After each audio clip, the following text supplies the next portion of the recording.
Philippines Network, Radyo Ronda, DZBS Radio, member kapisanan ng mga broadcaster ng Pilipinas.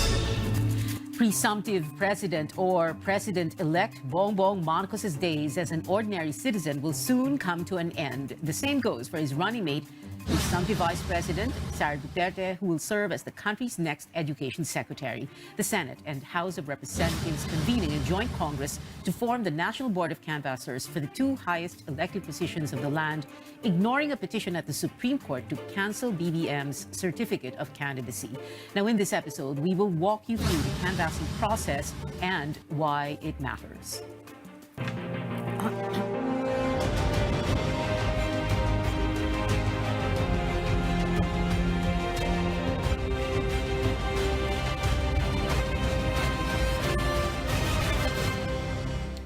Good evening. I'm Pia Ontiveros. Welcome to your weekly political appointment fix, politics as usual. Now, before we go to the canvassing, let's talk first to Cavite Representative Boying Remulla, who is a member of the House contingent to the Joint Canvassing Committee. But at the same time, and this is really why we're speaking to him tonight, he has just been named as Justice Secretary of the Marcos Cabinet. Good evening, Congressman Boying Remulla. Can we begin with this? So you're a re-elected, you want a fresh term as congressman. What's going to happen to your position? Who's going to take your place? What happens next? Via the law, under the law, there are two options here. One is a caretaker can come in to deliver the funds to my district, whatever funds are allocated by the government. And the other one is for a special election to be called, which might be better because it will just be the beginning of my term, and there's a lot of time left. 3 years is a long time to have no representative in Congress. That's why, well, hopefully, we'll be able to work out a special election for my district. All right. When we speak about you being Justice Secretary, by the way, no. When were you told that you would be Justice Secretary, or matagal nyo na itong pinag-usapan ni BBM even before the election or right after? Pia, I didn't apply to be secretary, kasi first of all, I really ran to be a member of the House, and I was expecting to become the majority leader of the House. That's already an arrangement that was being worked out with the presumptive speaker. But actually, 2 or 3 days after the elections, I was called by the president-elect to his home, and we had a conversation where he told me that he wanted me to serve as his justice secretary. And Pia, as a lawyer, I can tell you it's every lawyer's dream to attain the rank or status, but it's not the point. The point is really to be able to help the government run things. Probably my leadership style might be compatible with the leadership style of the president.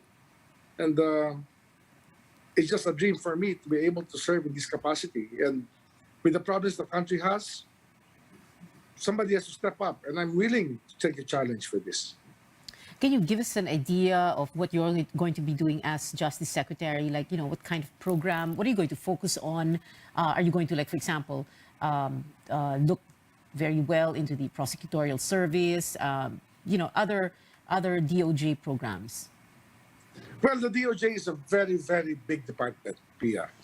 First of all, what do you have there? You have the Land Registration Commission. We have the National Bureau of Investigation, Bureau of Corrections and Criminology, and so many other offices. I mean, name it, the DOJ participates in every government activity. So there's so much to do.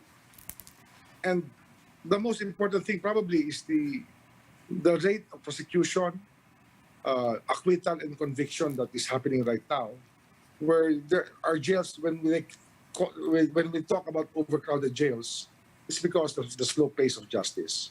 So probably it's about time that we audit one thing that the first things we can do is to audit all of the detention prisoners to see if they're allowed, they can be freed already, to decongest the jails. And for those that have to be prosecuted to work double time.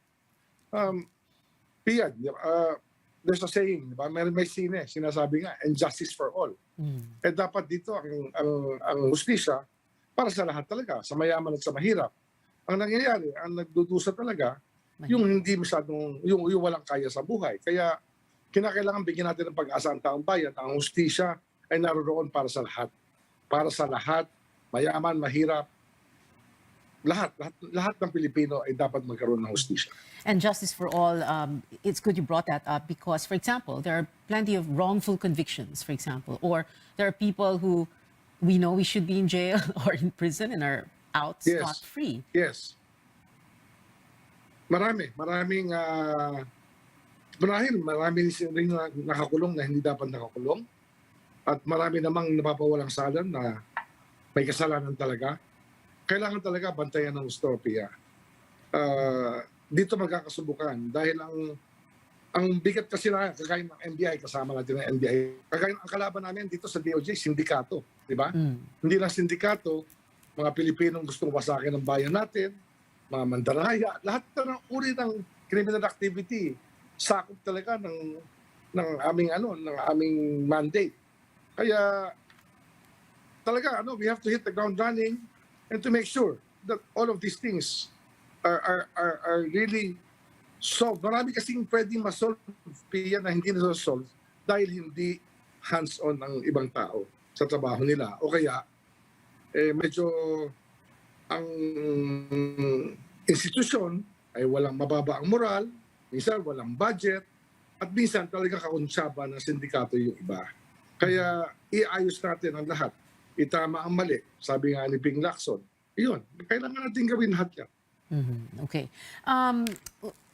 In the immediate aftermath of the election, napag-uusapan kasi yung, for example, if BBM were to push his unity theme, his unity campaign theme beyond the campaign and moving forward, that would there be that possibility of the new Marcos administration looking into, for example, the cases against Laila de Lima, who was and very clearly anyway, was a very severe critic of BBM himself. Well, that would be part of the continuity of the job that I will have. Alam mo naman, PIA is about institutional continuity. Just like the presidency or any department, kailangan tuloy-tuloy ang trabaho niyan. So those cases left hanging, we have to resolve. And everything, if there is a need to review, we will review.